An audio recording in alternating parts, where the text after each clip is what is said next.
Hello student, good morning. Class third.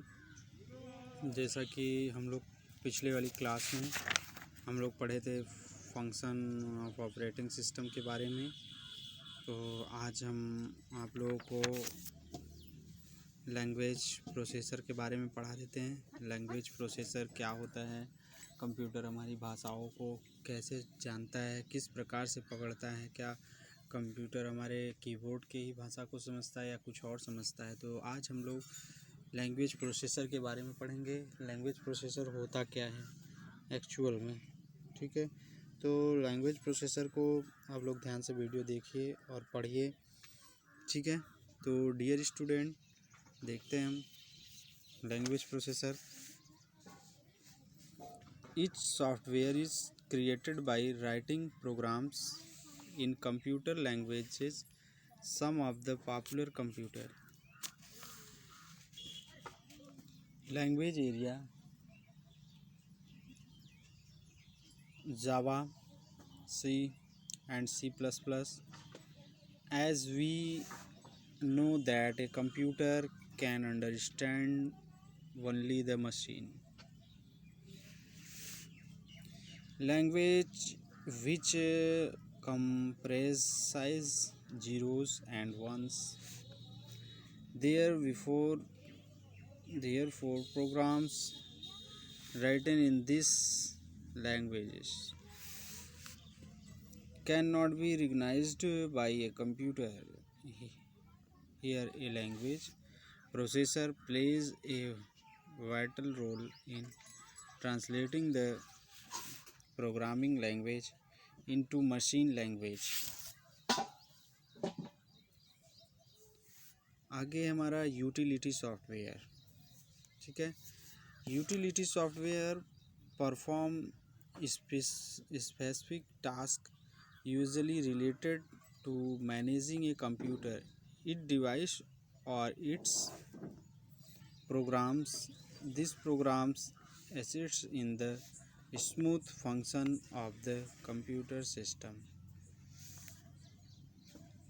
and help into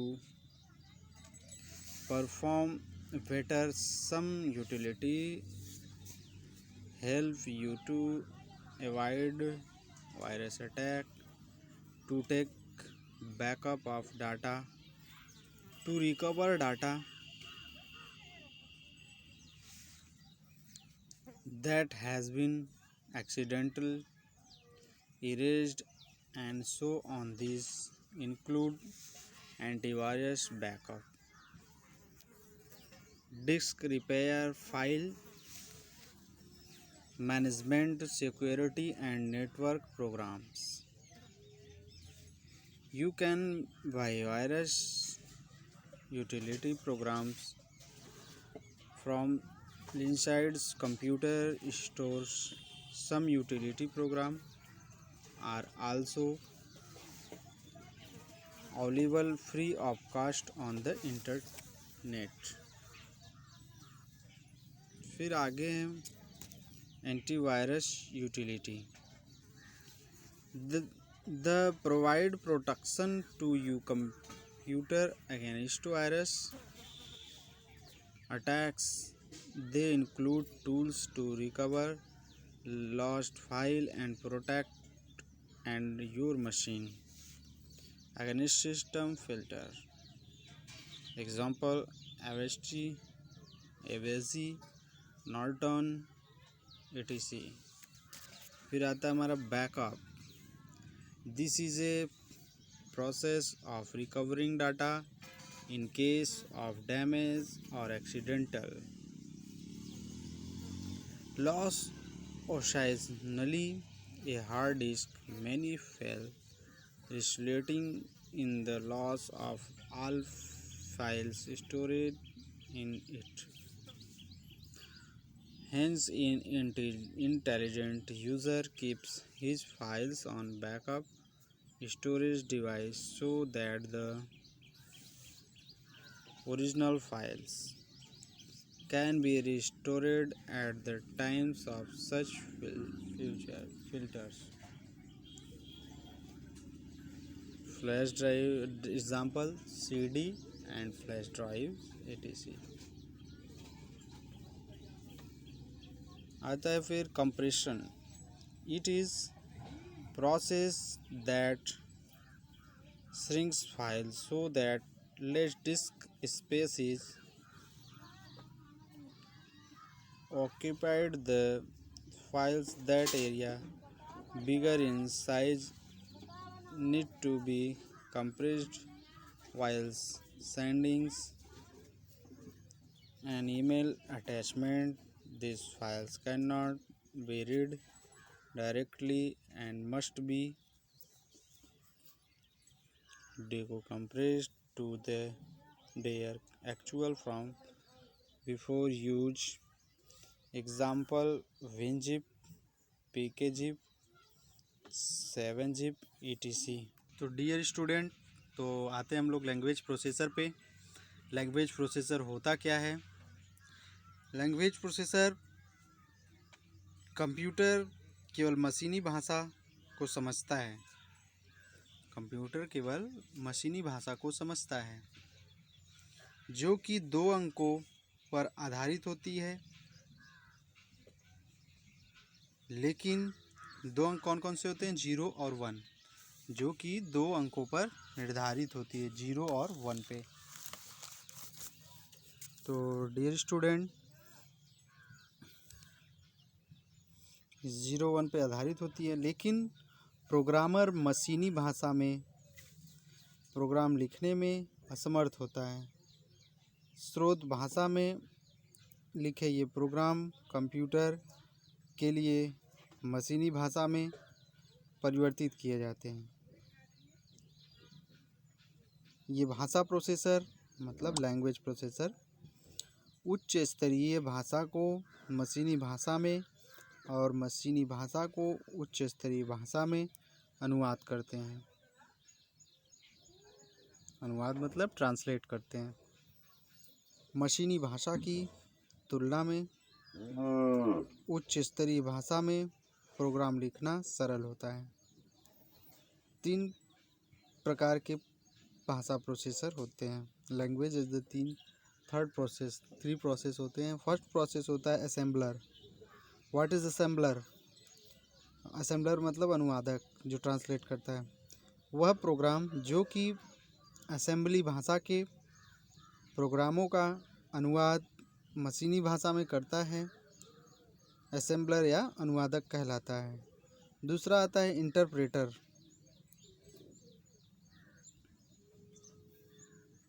interpreter वह programme है जो उच्च स्तरीय भाषा में लिखे प्रोग्रामों का अनुवाद मशीनी भाषा में करता है, इंटरप्रेटर कहलाता है।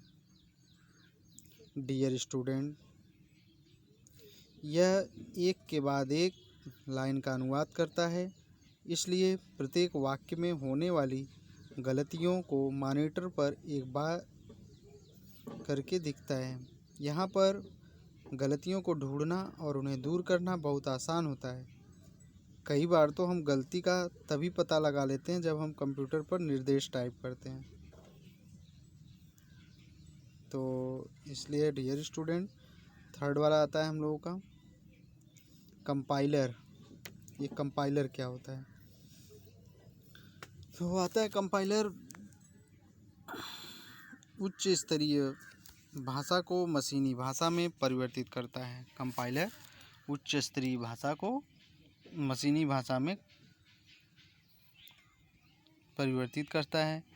जब प्रोग्राम पूर्ण रूप से कंप्यूटर में डाल दिया जाता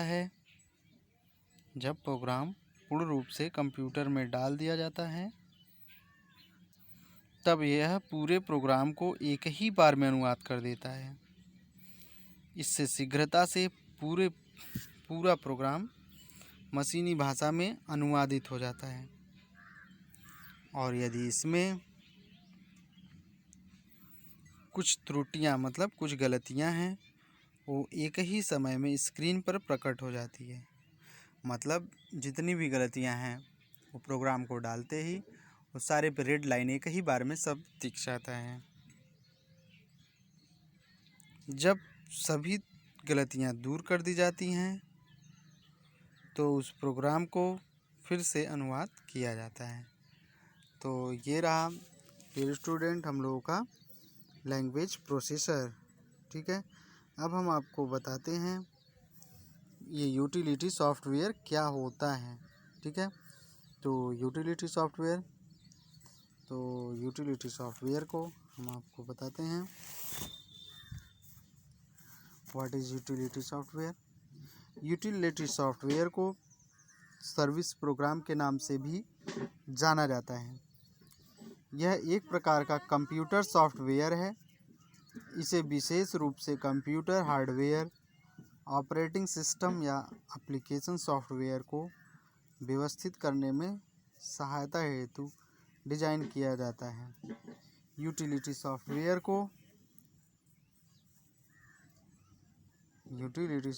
को सर्विस रूटीन्स भी कहा जाता है।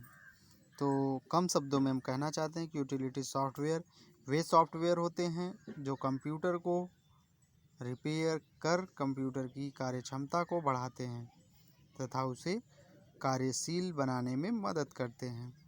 फिर आता है हमारा एंटीवायरस यूटिलिटी। एंटीवायरस यूटिलिटी का वही होता है जो मैंने बताया अभी को कि यूटिलिटी सॉफ्टवेयर को वे सॉफ्टवेयर होते हैं जो कंप्यूटर के रिपेयर कर कार्यक्षमता को बढ़ाते हैं तथा उसे कार्यशील बनाने में मदद करते हैं। फिर उसमें हमारा आता है बैकअप। तो बैकअप वह प्रोग्राम वह डेटा को स्टोरेज डिवाइस से दूसरे स्टोरेज डिवाइस पर ट्रांसफ़र करने की सुविधा प्रदान करता है। सामान्यतः इसका उपयोग डेटा का बैकअप करने के लिए किया जाता है। बैकअप से तात्पर्य डिस्क पर संग्रहित डेटा, इंफॉर्मेशन की डुप्लीकेट कॉपी तैयार करने से होता है। डेटा के लॉस होने अथवा डैमेज होने पर बैकअप लिखे गए डाटा से इंफॉर्मेशन डाटा को पुनः प्राप्त किया जा सकता है। बैकअप के लिए गए डेटा का उपयोग करने के लिए इसे रिस्टोर करना पड़ता है। आपके लिए डेटा का उपयोग करने के लिए इसे रिस्टोर करना पड़ता है। डेटा को बैकअप यूटिलिटी के द्वारा ही रिस्टोर किया जाता है। एग्जाम्पल के तौर पे जैसे सीडी, फ्लैश ड्राइव etc। मतलब जैसे हम लोगों का बैकअप का मतलब वही होता है कि जैसे हम लोग अपने भविष्य में बैकअप मेरा रहे, कहीं गायब ना हो, डैमेज ना हो, करप्ट ना हो फाइल, तो हम लोग सीडी में रखते हैं। जैसे आजकल बैकअप करने के लिए शादियों में सीडी लगाया जाता है, सीडी पे बनाया जाता है, पेन ड्राइव में बनाया जाता है, अपना बैकअप रखा जाता है कि कभी भी कहीं भी हम लोग यूज कर सकते हैं। अगर हमारा सिस्टम किसी कारणवश अगर डैमेज होता है या करप्ट होता है तो हम लोग अपनी सीडी को या पेन ड्राइव से, फ्लैश ड्राइव से अपना काम कर सकते हैं डेटा का। तो ये होता है हमारा बैकअप। अब आता है हमारा कंप्रेशन होता है एक कंप्रेशन ये होता है, मतलब आपको आसान शब्दों में मैं बता दूं। कंप्रेशन मतलब वो होता है जैसे हम लोग वीडियो बनाते हैं, नॉर्मल मोबाइल से वीडियो बनाते हैं।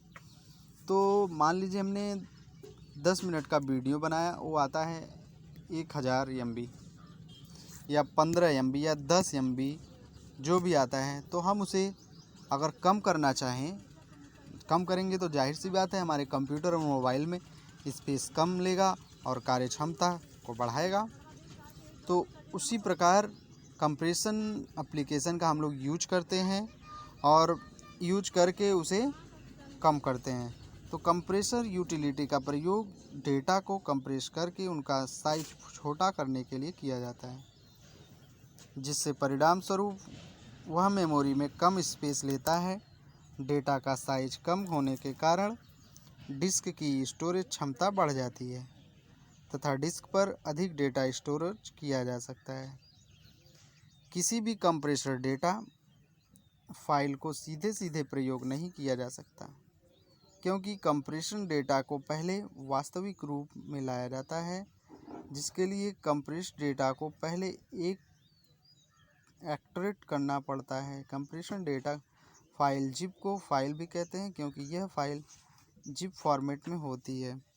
तो आज के लिए डियर स्टूडेंट, आज के लिए इतना ही। आप लोग वीडियो को ध्यान से देखिए और पढ़िए, और अगली क्लास में हम लोग मिलेंगे, एप्लीकेशन सॉफ्टवेयर के बारे में पढ़ेंगे। ठीक है, एप्लीकेशन सॉफ्टवेयर क्या होता है। तो डियर स्टूडेंट, अपना ख्याल रखिए।